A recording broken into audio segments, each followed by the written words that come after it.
Well, I'm delighted to say that joining the show now, 7-year NFL vet, member of the New York Jets, getting ready for the new season, but he's taken out a little bit of time to speak with us. Alan Lazard, how are you doing, sir? I'm doing great. Thank you. Oh, look, we really appreciate you taking the time to join us. You're looking cool, enjoying a bit of the humid New Jersey weather ahead of the new season. How's training camp going for you, sir? Training camp has been long. Camp is the season of its own, honestly, just because, I was just explaining this to my girlfriend the other day. It's that like the days of the week are completely irrelevant. It's day one, day two, day three, day four. And like we'll do 3 days on of practice or 4 days on of practice and maybe get an off day. And that off day could be on a Tuesday, that off day could be on a Saturday. It's just all predicated off the schedule and everything. So camp is just a very long season. You're waking up at 6:30 in the morning. You're getting out of the building at 7:30 p.m. And then you have, the little time at night to kind of decompress, and then you're going to sleep, waking up and doing it all over again. So it's been a great camp. I've been healthy, the team's been healthy. We've been practicing very hard. I think that's one thing Coach Sala has really emphasized is just um, getting us in shape, and not only physically but mentally to be able to last the season and the endurance of it. So we're really excited about this year. Finishing up camp strong and got this last preseason game Saturday, and then the show starts in about 2 weeks. Absolutely love it. And look, you guys are heading out here to London this year. We're going to get to see you at the Tottenham Hotspur Stadium come week 6. Cannot wait for that. And look, we wanted to have a chat to you because we've heard here at talkSPORT, we love the NFL, but we are the home of football here in the UK. And we heard you're a big, I'm going to call it football. I'm not going to call it soccer because otherwise I'll get in trouble with guys here. How did that come about, man? How did you become such a big football fan? So I never really liked football or footy growing You can up. call it soccer if you want. That is allowed. Um, try and pay the respect to it, but I didn't grow up playing soccer or football or anything like that. So it was kind of just a foreign sport to me, growing up and everything. But it wasn't until my first year in college where I was in camp and we had these long days. But after practice, you usually get about 2.5, 3 hours from post practice to the next meeting to get a lift in, to shower, to recover, and just kind of have some free time to eat lunch. And my teammates and I, we'd come to the locker room and we'd play FIFA every day, or they would be playing FIFA. So that's kind of how I got really introduced to the fandom of soccer and everything. And I saw how competitive guys were. So I started playing it because, I wanted to be a part of the team and just kind of join in on the competition of everything. And that's really how I kind of really fell in love with the sport. At that time it was 2014, and PSG was, kind of in a really good spot for their club. And Zlatan Ibrahimovic was a monster at that time. So he ended up becoming my favorite player, and I ended up just following him throughout the rest of his career and everything. And that was ultimately like when I first fell in love with soccer. And I just kind of have been following it ever since, and kind of grown over the years of just how much I pay attention to certain players or clubs or the league, or obviously the World Cup and the Euros and stuff like that going on. So I try to stay up to date as much as possible. What is it you love about Zlatan? His mindset, the way he talks in his interviews, is only really a snippet of just kind of how he thinks and how he goes about things. And being an athlete myself, just hearing the way that he's able to kind of answer the questions and kind of just give you a little insight of how he thinks about himself and really just the belief in himself. And he's just a monster out there on the field. I mean, most soccer players around 6 foot and under, more on the underside. And he's 6'2"-ish, 6'3", I think. He's a big stature, and he plays very aggressive. And the thing I like about him is that once the ball's in the air, once the ball's coming towards him, he doesn't see it as, the defender could get there and it could prevent me. He's attacking the goal every single time with the mindset that when the ball touches his foot, he's going to score. And so just having that aggressive nature, and every time he gets a chance or gets an opportunity to capitalize it, something that I try to translate into my game as well. I run let's just say 40 different routes throughout an entire game, and I may get the ball thrown to me 3, 5 times. With those 3 to 5 times are the most important times that I need to be open and I need to maximize. Because if I catch the ball and I run a little bit harder, maybe I can break this tackle and I can score. But if I just kind of go um, halfway through it and just kind of just focus on just catching the ball and just being satisfied with that, yeah, it's a positive, gain. It could be a first down, but if we could be able to score out of it, then that's obviously what we want the end result to be. It's interesting because there's a lot of players who have had that level of success, and Zlatan is one of the best of the last couple of decades. But I think people love him because he's so outspoken, because he is just himself at all times in the media. And look, I said this is going to be about football. It is going to be about football, but you've got a guy in a teammate in Aaron Rodgers who, similarly, one of the very best on the field. There's no doubt in the talent, and also is happy to be himself and be himself off the field. Do you think that kind of personality just, I don't know, gives that little bit of extra edge to people where they can just not caring what you think off the field can really just help you when you get on the field?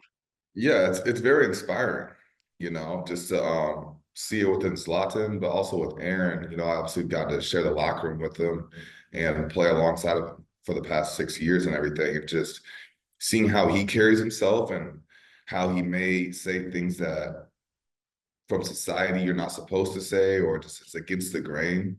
But it's the fact that he's standing on his word and telling his truth and believing in it and not caring about the repercussions is inspiring because it's allowing me to feel more comfortable in expressing myself and being myself. And the more that we are able to fully be who we are and not try to mask it or try to hide our personality or our interests or our thoughts is when we're able to maximize our full potential, not only just from, an on the field standpoint or from a athletic standpoint, but just from a life standpoint too, of just exploring and growing and um, just continue to be better.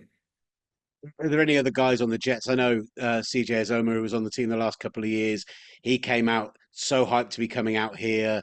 Big Chelsea fan, got himself to a Premier League game. I think got to himself about 4 or 5 different games actually. He's obviously now off the team. Is there anyone else there who you've got who are like big football fans who you end up, or big soccer fans who you end up just nerding out to it about, showing each other clips, chatting about stuff? Um, Not too many guys, but CJ Mosley, I know he went to a Man U game or a Man City game this year, and has some liking to the sport and everything. And so honestly, I probably talked to Aaron the most about it because I think Aaron probably follows soccer, and probably not as much as I do, but he's definitely up to date with it and everything, and keeps track on kind of just certain teams and clubs that he likes. Look, as an Englishman, I shouldn't be promoting a particular player, but I did notice your love on social media of a particular Lamine Yamal and what they did this summer in Spain. Like, I, I, I guess I always find it interesting when guys from other sports really get attracted to someone who's just doing something phenomenal in another world. What have you made of him, and how impressed have you been with that young man? Yeah, he's a phenomenal athlete. He's what, 16, 17 years old. And same thing with like Endrick, right? Like it's amazing to see guys that young and to not really like skip a beat when it's coming to playing at the highest level of the game. And the truth is too of why I love soccer so much is because I can't do those things. Hmm. And as someone, I've been an athlete my whole life. I played basketball, football, baseball. I ran track. I'm not the best at golf, but like I have the motion down and everything. So these are things that I can do and I'm very confident in. When it comes to playing football, I have no foundation of skill set or idea of where I'm supposed to be and everything. So when I'm watching the sport, it's very just it's very entertaining to me knowing and seeing these guys doing something that I know I can't reciprocate. And I think that's really the baseline to why people enjoy sports because you're watching these people do these athletic, phenomenal tasks that you can't reciprocate.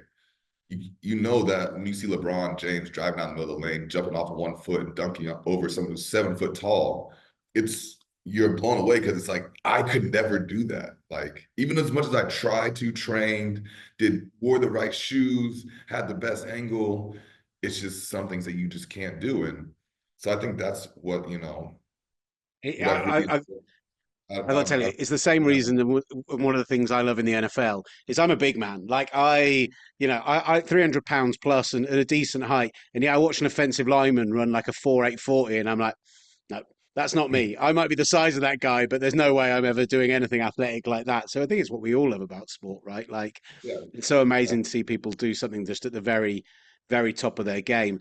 You were out and you got to play at Tottenham with the Packers 2 years ago, and obviously coming back again this year.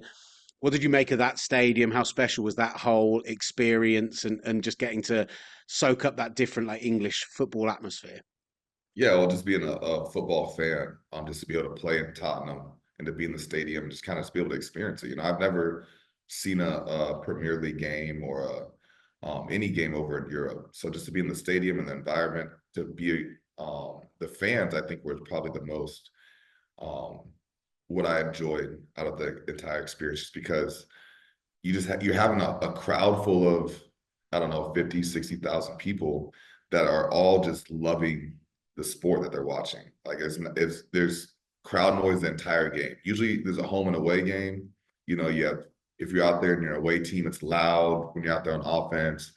And when we're at home, it's a little bit quieter, obviously, because you want to be able to have better communication. But for the international games or neutral site games where the fans are very neutral or split 50-50, it creates a very different environment than what we're used to playing in and everything. So I really enjoy that because it didn't really matter what the result of the play was. They were just like really happy to be able to be there and to be able to experience the game. The stadium's unbelievable. And the locker room that we had is phenomenal as well. Just the fact that the locker room's not even catered towards us, but it very much is at the same time, even though it's not the main reasoning for the stadium. But one thing I wish is that we'd be able to play on the grass there that Tottenham gets to play on, and Yeah, not well, I'll keep it's my comments to a minimum, but that's something that I would wish to, because at Wembley they play on grass too.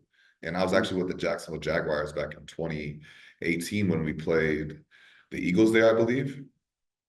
And that was a great experience as well, especially just being Wembley and the home stadium of England and everything. So that was a really cool experience. That's something, I'm really grateful and thankful for with the NFL, of how they've just expanded their brand of trying to make it international.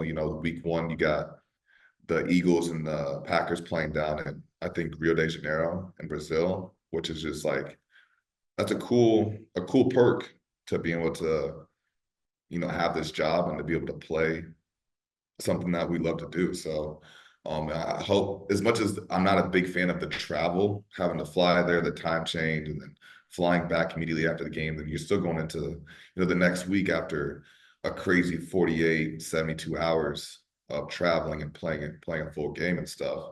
As much as that creates a challenge, the experience and the opportunity is unbelievable, and I'm very thankful for it.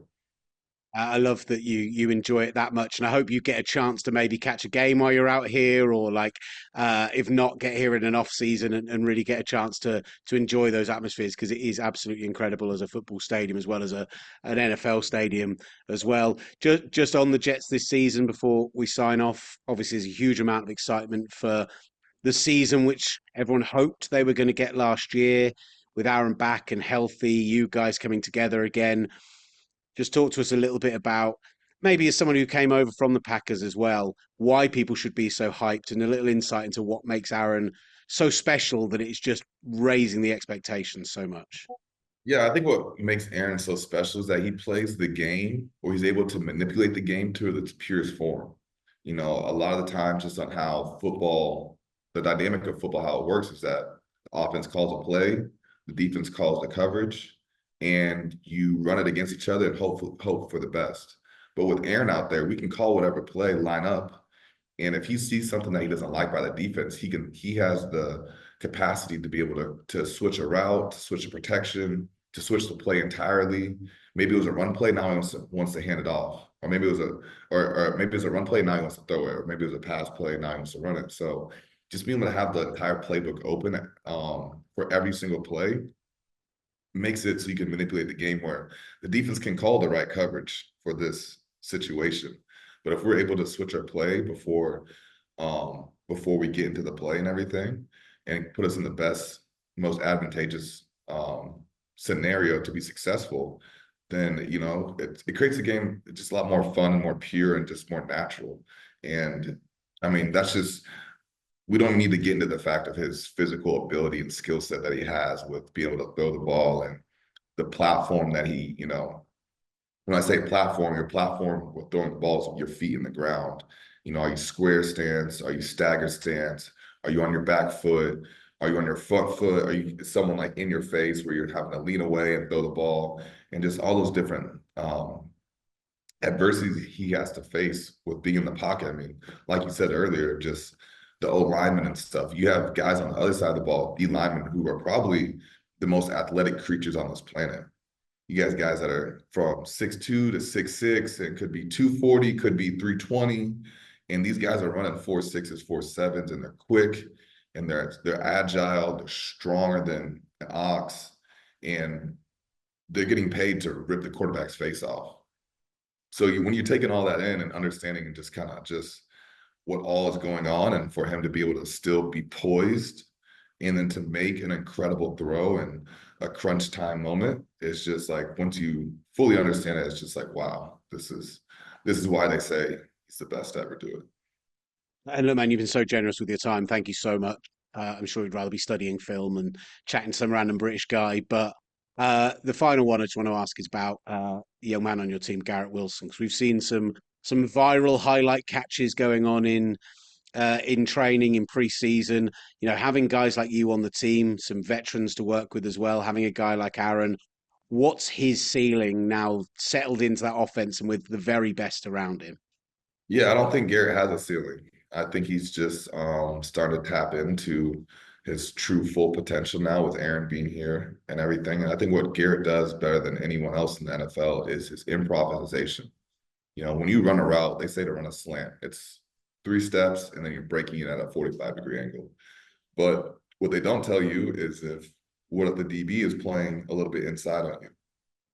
What if he's pressed on you? How do you adjust your route in the middle of the play, be at the right place at the right time, and still be open? And that's what Garrett does better than anyone else in football, is understanding still the concept and the timing and the rhythm of the play, but also being completely creative and manipulating the DB to do what he wants the DB to do so he can get open.